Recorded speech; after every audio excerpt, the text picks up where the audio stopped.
ballots being shredded, ballots being thrown out in trash bags, lying by people working in the center, the votes being switched, the algorithms being run. You name the manner of fraud, and it occurred in Georgia. These are in the Atlanta area counties, those counties, Fulton, DeKalb. Yeah, I think the algorithm ran most probably across the country. Can I say that for sure yet? No, I can't say that for sure yet, but it looks that way. And it looks like 35,000 votes were added to every Democratic candidate. You also talked about this ability of the system, and I thought this was so interesting when you said it, that it can take a vote and it can make a vote for Biden worth more than a vote for Trump. Do you think that that happened, or is that another part of the system that maybe wasn't used? No, I think that definitely happened. I think that was the first step with the system, to weight the votes so that a Biden vote is worth 1.23, say, and a Trump vote is worth the rest of that. And so the Trump vote is about 3/4, and the Biden vote is 1 1/4. And that way, you can see the report that the records of fractional numbers for the votes. Yeah, it's nuts. It is. I mean, everything you're alleging, frankly, is nuts. Which is why I think you're getting so much scrutiny and so much criticism. But if it's true, and we don't know, and that's just a simple thing, is that we don't know yet if it's true because we can't see what you've seen. I want to ask you about Michigan. Michigan's a bigger margin than the rest of them. It's like 100 and maybe 150,000. What are you seeing in Michigan? We're seeing essentially the same things in Michigan, except larger number of ballots being stuffed in. It's the old-fashioned stuffing the ballot box. They're just doing it by computer instead of by paper. That's really all it is.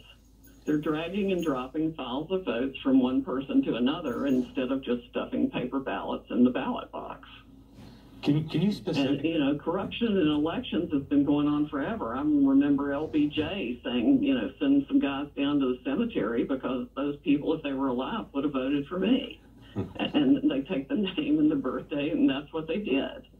So it's Saturday night. Can you preview for us as specifically as you can what's going to happen this coming week, starting Monday morning? Tell us where you're going to file, what you expect to happen by Friday.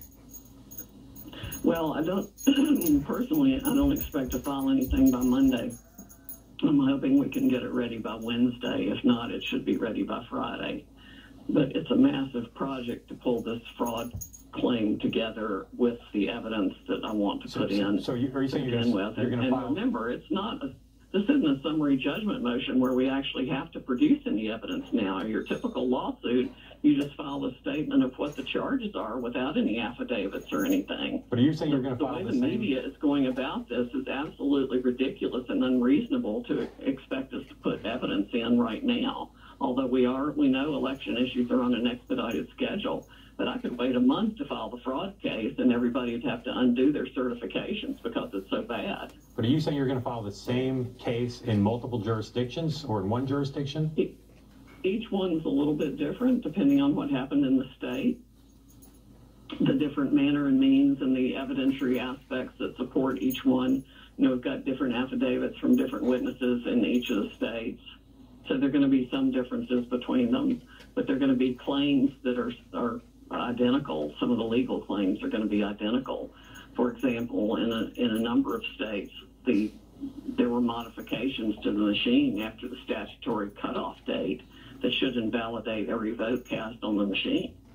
I mean, there's no way Georgia can proceed to have an election using those machines for the runoff candidates. Yeah. That's absolutely absurd. As we wrap this up, Sidney, I think everybody at home right now wants to see this. They want to see what you say you've seen. Is that going to be possible at any point? Are we going to be able to see some of these problems and some of these issues, the way these systems work and the way this Dominion works? Yes, and there's actually evidence online now. I mean, we need to try to get our website up to date with the complaints that have already been filed. But exhibits were attached, for example, to Lynn Wood's complaint in Georgia that are remarkable and stunning, including the affidavit of the young man from Venezuela who saw Hugo Chavez create how they did the software, hire people to do it and get it done, and then how it worked to make sure he won every election thereafter. That's what it's designed to do. Their own handbook tells you that these things are features of their system. Right. Are we supposed to think they didn't use the features? Heck no, they used them.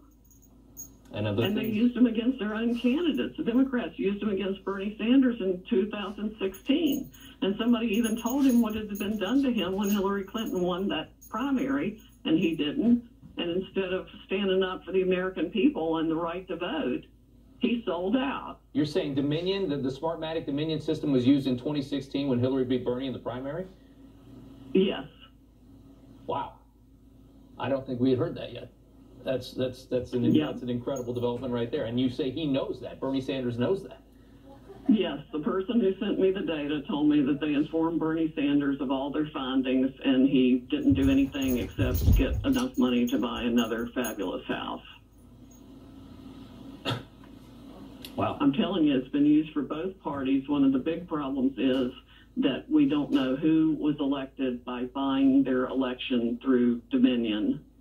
I'm sure it crosses party lines.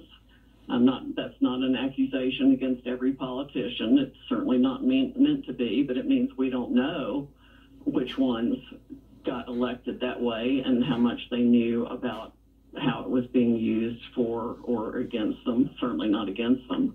But I'm reasonably certain at this point that John James was ripped out of his seat, and he was entitled to have won that election by the real vote. And the same, I think, is true for Doug Collins in Georgia. And there's no telling how many congressional candidates should have won that lost by the addition of 35,000 votes per Democrat or the algorithm that they were running against whoever they wanted to target. I mean, you can do it candidate by candidate. That is something else. I mean, it's mind-blowing. Sidney, what you're alleging, I can't even imagine, and I hope that you will join us again to talk about what you continue to find as you continue to investigate. I will do that, and I will try and get more stuff up online this week. We've got some website issues, and of course people are trying to hack us and everything else. But Democratic Congresswoman Carolyn Maloney wrote the Treasury Secretary about this very issue in 2003, I think it was. 17 So people have been complaining about it, and the government's done absolutely nothing except whatever it wants to do. So who is really pulling the strings here and choosing the American officials pursuant to this system? Yeah. Because it's not the people of the United States of America, and that's supposed to be who it is. It's just something else. And like you said, prominent Democrat politicians have complained about the usage of this system in this country. Sidney Powell, thank you so much for joining us tonight on the phone.